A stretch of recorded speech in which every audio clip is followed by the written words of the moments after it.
आज की इस शॉर्ट सेशन में हम करेंगे सप्लाई का मीनिंग को क्रैक। ध्यान देना पूरे लेक्चर पर। अच्छा, आपका पहला सवाल होगा, सर सप्लाई का मीनिंग हम क्यों पढ़ रहे हैं? देखो, supply is the taxable event in GST. अब आप पूछेंगे सर टैक्सेबल इवेंट क्या होता है? ऐसा इवेंट जिस पर जीएसटी लग सकता है। इन सिंपल वर्ड, सप्लाई होगी तो जीएसटी लगेगा ना, सप्लाई होगी ही नहीं तो जीएसटी नहीं लगेगा। It's simple. आइए जानते हैं। सेक्शन 7 सबसेक्शन 1 में लॉ ने हमको बताया सप्लाई का meaning under the CGST act. Supply का मीनिंग के अंदर देखिए 4 क्लॉजेज है, clause A, double A, B and सी।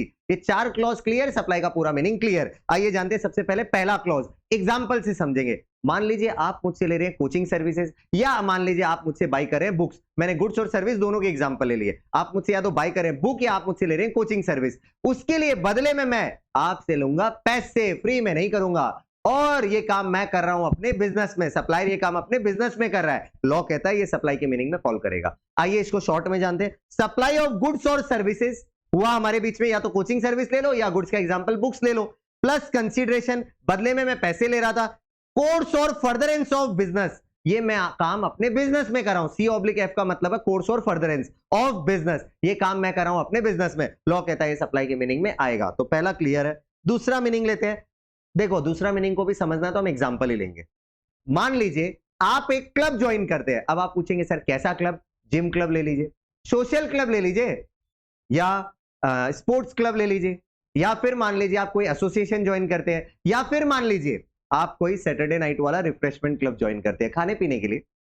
तो आप इस तरह के क्लब ज्वाइन करते हैं। तो कैसे ज्वाइनिंग होती है? मेंबरशिप फी पे करोगे तो आप क्लब के मेंबर बन जाओगे। उसके बाद क्लब आपको बहुत सारी सर्विसेज, फैसिलिटी, गुड्स सप्लाई करता है। लॉ कहता है क्लब आपके साथ कोई भी ट्रांजैक्शन करेगा, मतलब क्लब मेंबर के साथ कोई भी ट्रांजैक्शन करेगा, लॉ कहता है अगर वहां कंसीडरेशन है तो हम उसको सप्लाई मानेंगे। क्यों? क्योंकि लॉ की नजर में क्लब और मेंबर सेपरेट एंटिटीज है, डिस्टिंक्ट पर्संस है। इवन इफ आप उसी क्लब के मेंबर है, फिर कह रहा हूं आप किसी क्लब के मेंबर बनते हो तो लॉ कहता है हम दोनों को अलग अलग ट्रीट करेंगे, और उनके बीच में कोई भी ट्रांजैक्शन होगा आपस में जहां कंसीडरेशन है वो सप्लाई मानी जाएगी। तो देखो मैंने शॉर्ट में लिखा है transaction etcetera between a club and its members with consideration, ये सप्लाई मानी जाएगी।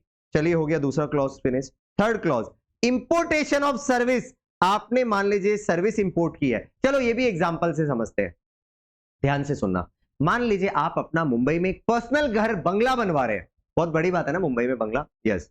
तो मान लीजिए आप मुंबई में एक पर्सनल घर बनवा रहे हैं, उसके लिए आपको इंटीरियर की सर्विस की जरूरत है। और मान लीजिए इंटीरियर सर्विस आप इंडिया के बाहर से ले रहे हैं, अरमानी कासा से ले रहे हैं। तो इंटीरियर इंडिया के बाहर का है, आप इंडिया में उससे सर्विस ले रहे हैं, मतलब इंपोर्ट ऑफ सर्विस हुई, गुड्स नहीं, इंपोर्ट ऑफ सर्विस हुई। और आप बताइए अरमानी कासा ये काम पैसे लेकर ही करेगा, तो आप उसे पैसे भी दे रहे हो मान लीजिए, मतलब विद कंसीडरेशन।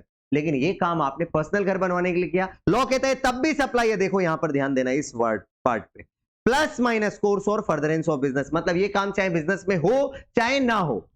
शॉर्ट में हमको ये समझ आया, अगर हमने इंडिया के बाहर से सर्विस इंपोर्ट की पैसे देकर तो ये सप्लाई है, चाहे ये काम हमने अपने बिजनेस में किया हो चाहे बिजनेस में ना किया हो।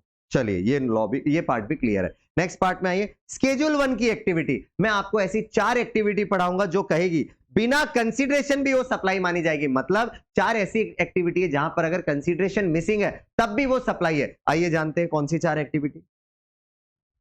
पहली एक्टिविटी स्केड्यूल 1 की, एग्जांपल से सुनना। मान लीजिए आप किसी बिजनेस में कोई गुड्स का ट्रेडिंग करते हैं, और बिजनेस में आपने शोरूम में मान लीजिए 5 एसी लगा रखे हैं, और आज आपके वो एसी पुराने हो चुके हैं और आप उन्हें नया लाने का सोच रहे हो, और उनको आप किसी ट्रस्ट को फ्री में डोनेट करने का सोच रहे हो। मैं फ्री का एग्जांपल इसलिए ले रहा हूं, विदाउट कंसीडरेशन ही मुझे एग्जांपल लेना है। तो मान लीजिए आपके बिजनेस के 5 एसी है, पांचों पुराने हो गए, आप उसे किसी ट्रस्ट को फ्री में डोनेट कर रहे हो बिना पैसे लिए। लॉ कहता है अगर आपने अपने बिजनेस का कोई भी एसेट को परमानेंटली किसी को दे दिया बिना पैसे लिए तो हम उसे सप्लाई मानेंगे, अगर उन एसेट्स में आपने पहले कभी आईटीसी लिया है तो। इन सिंपल वर्ड, अगर आपने पास्ट में उन एसी पर आईटीसी ले लिया था, इनपुट टैक्स क्रेडिट ले लिया था, तो आप उन एसेट्स को अगर किसी को बिना पैसे लिए परमानेंटली ट्रांसफर करोगे तो हम उसे सप्लाई मानेंगे। आइए जानते हैं, परमानेंट ट्रांसफर या डिस्पोजल ऑफ बिजनेस एसेट्स जिस पर आप आईटीसी ले चुके हैं, बिना कंसीडरेशन भी अगर आपने ऐसा एसेट किसी को दे दिया हमेशा के लिए तो हम उसे सप्लाई मानेंगे। आइए आगे बढ़ते हैं, क्लॉज बी, मतलब स्केड्यूल 1 का para, next para, second para. क्या कहता है देखो, सप्लाई बिटवीन रिलेटेड पर्सन, मतलब रिलेटेड पर्सन का अगर मैं मीनिंग क्लियर कर दूं तो आपको समझ आ जाएगा कौन होते हैं रिलेटेड पर्सन। तो वो रिलेटेड पर्सन आपस में सप्लाई करे या फिर डिस्टिंक्ट पर्सन आपस में सप्लाई करे। डिस्टिंक्ट पर्सन का भी मीनिंग समझा दूंगा। तो डिस्टिंक्ट पर्सन आपस में सप्लाई करें या रिलेटेड पर्सन के बीच में सप्लाई हो रही है। लॉ कहता है आगे, अगर ये काम बिजनेस में किया जा रहा है, मतलब सप्लायर ये काम बिजनेस में सप्लाई कर रहा है इवन बिना पैसे लिए, तब भी ये सप्लाई मानी जाएगी। पहले हम जान लेते हैं रिलेटेड पर्सन्स का मीनिंग, फिर जानेंगे डिस्टिंक्ट पर्सन का मीनिंग, फिर पूरा एग्जांपल वापस लेता हूं। आइए जानते हैं सर रिलेटेड पर्सन का क्या मीनिंग होता है। तो सबसे पहले आप अगर जन्म लेते किसी फैमिली, तो फैमिली में आप रिलेटेड हो जाओगे। मान लीजिए उसके बाद आप बड़े होते हैं और जॉब पहले करते हैं, तो एम्प्लॉयमेंट में आएगा रिलेटेड का मीनिंग। जॉब के बाद ध्यान से सुनना, आप एक एजेंट बनते हैं। पहले आप खुद का धंधा नहीं करेंगे, पहले एजेंसी करेंगे, तो एजेंट बनेंगे, डिस्ट्रीब्यूटर बनेंगे, तब भी ये रिलेटेड मीनिंग आएगा। मैं क्लियर करूंगा बाद में। उसके बाद उससे ऊपर क्या होगा, पार्टनरशिप फर्म में चले जाओ। उससे ऊपर क्या होगा, कहीं पर ऑफिसर डायरेक्टर बन जाओ। उससे ऊपर क्या होगा, किसी और को कंट्रोल कर लो। और उससे ऊपर क्या होगा, आप ओन ही कर लो।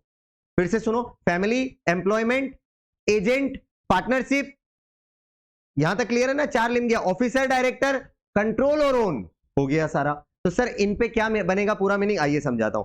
सच person are member of the same family. अगर आप सेम फैमिली में मेंबर जो, आप आपस में रिलेटेड माने जाओगे। अब आपका डाउट, फैमिली मेंबर कौन होता है। देखो, पति या पत्नी, डिपेंड करता है आप कौन हो, वो लोग आपके हमेशा रिलेटेड माने जाएंगे। और आपके बच्चे, यहां कोई सवाल जवाब नहीं, स्पाउस और चाइल्ड आर ऑलवेज रिलेटेड।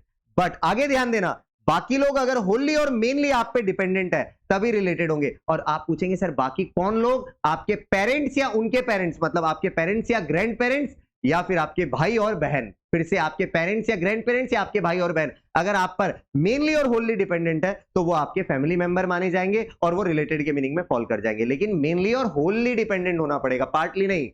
चलिए आगे बढ़ते हैं। एम्प्लॉयमेंट, एम्प्लॉयर एम्प्लॉय आपस में रिलेटेड है। मान लीजिए मैं एम्प्लॉयर हूं, आप एम्प्लॉय है, तो हम आपस में रिलेटेड है। नेक्स्ट, इस पे एक नीचे क्लैरिफिकेशन भी पढ़ाऊंगा, नोट, वो बाद में जानेंगे। Sole selling agent, sole agent, अगर आप मेरे सोल एजेंट है, सोल डिस्ट्रीब्यूटर है, सोल कंसेशनर है, तो लॉ की नजर में हम रिलेटेड है।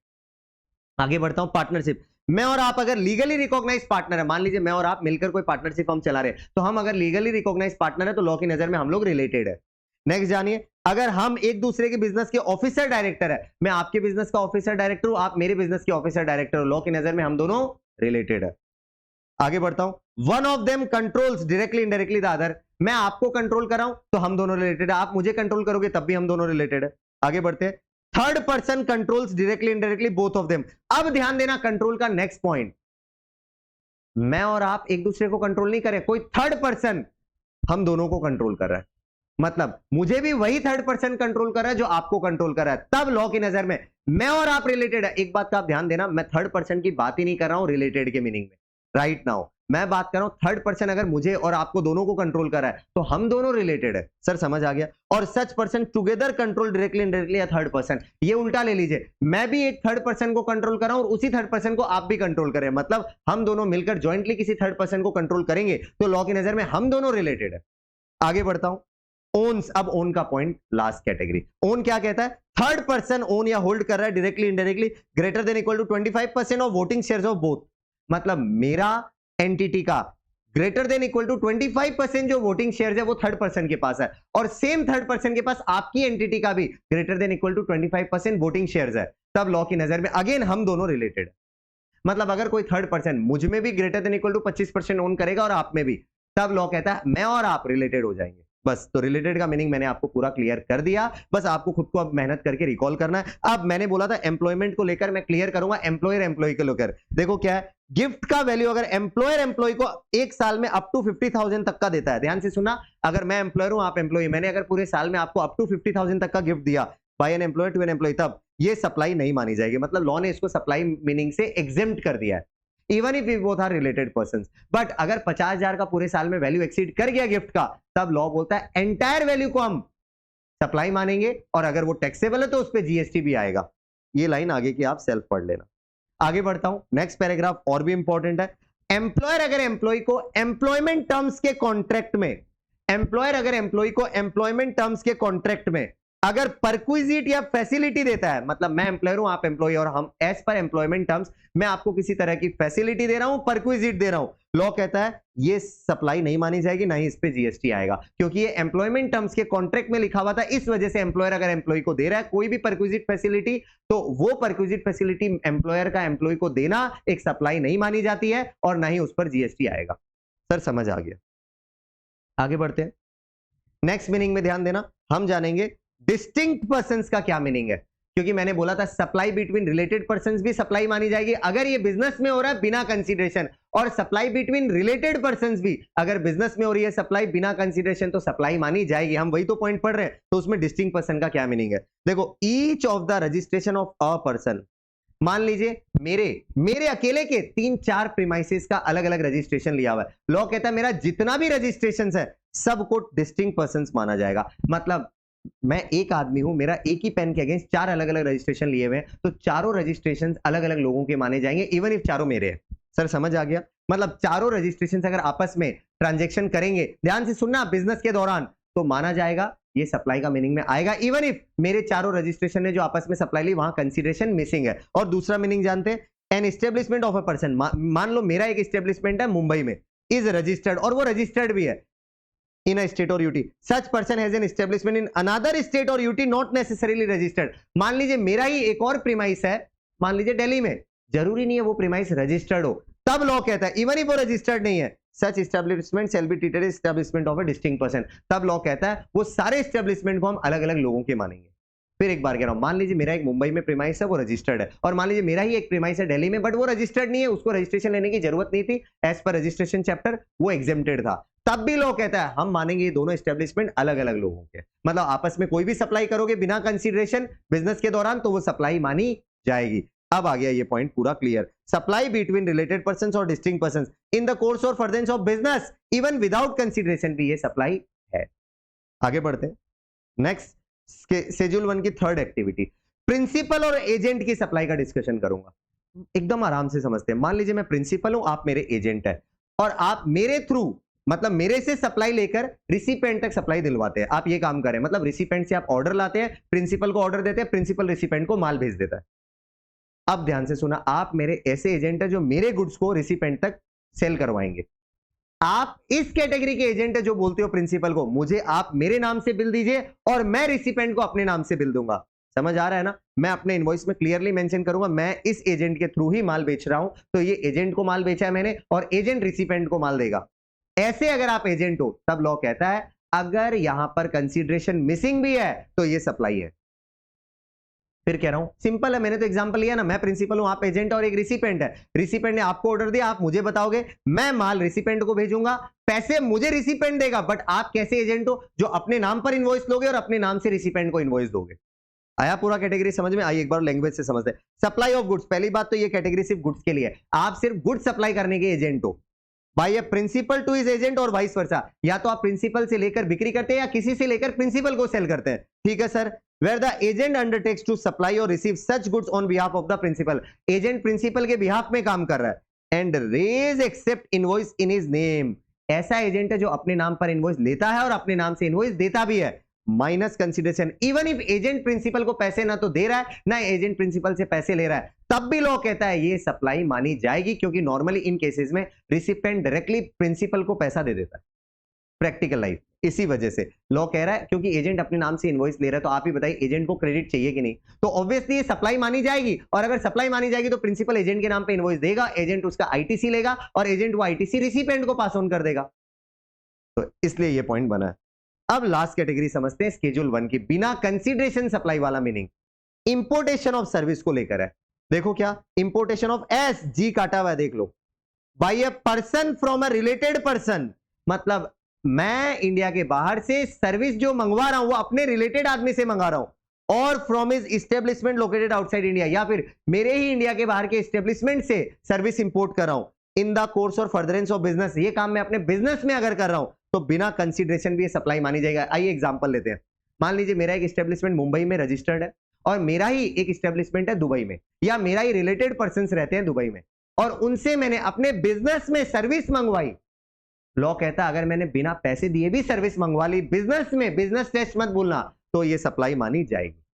चलो अब मैं एक काम करता हूं, मैंने आपको पूरा सप्लाई का मीनिंग पढ़ाया, मैं एकदम जस्ट 2 मिनट के अंदर पूरा सप्लाई का मीनिंग को पूरा बताता हूं, ध्यान से सुनना। पहला मीनिंग क्या है, देखो, सप्लाई ऑफ G/S गुड्स और सर्विसेज प्लस कंसीडरेशन, कंसीडरेशन के साथ प्लस C/F(B), मतलब ये काम बिजनेस में हो रहा है, ये सप्लाई का मीनिंग में आ जाएगा। दूसरा, मैंने अगर ट्रस्ट मतलब सॉरी एक एसोसिएशन या क्लब अपने मेंबर के साथ ट्रांजैक्शन करेगा, लॉ कहता है ये सप्लाई के मीनिंग में आएगा अगर कंसीडरेशन इन्वॉल्व है तो। तीसरा मीनिंग ध्यान से सुना, अगर मैंने इंडिया के बाहर से सर्विस इंपोर्ट की कंसीडरेशन देते हुए, तो फिर चाहे ये काम मैं अपने बिजनेस में करूं या ना करूं, ये सप्लाई के मीनिंग में आएगा। और चौथा, स्केड्यूल 1 की 4 एक्टिविटी जो बिना कंसीडरेशन भी सप्लाई के मीनिंग में आ जाएगा। पहली एक्टिविटी, मैंने अपने बिजनेस के एसेट को परमानेंटली किसी को ट्रांसफर कर दिए थे, ऐसे एसेट जिस पर मैं पहले आईटीसी ले चुका हूं, तब ये इवन विदाउट कंसीडरेशन भी सप्लाई है। दूसरा, रिलेटेड पर्संस के बीच में ट्रांजैक्शन हुआ या डिस्टिंक्ट पर्संस के बीच में ट्रांजैक्शन हुआ विदाउट कंसीडरेशन, बट ये काम बिजनेस में हुआ, तो ये सप्लाई के मीनिंग में आएगा। तीसरा, एजेंट प्रिंसिपल के बीच में अगर ट्रांजैक्शंस होते हैं तो वो सप्लाई के मीनिंग में आएंगे अगर सप्लाई ऑफ गुड्स हो रहा है तो।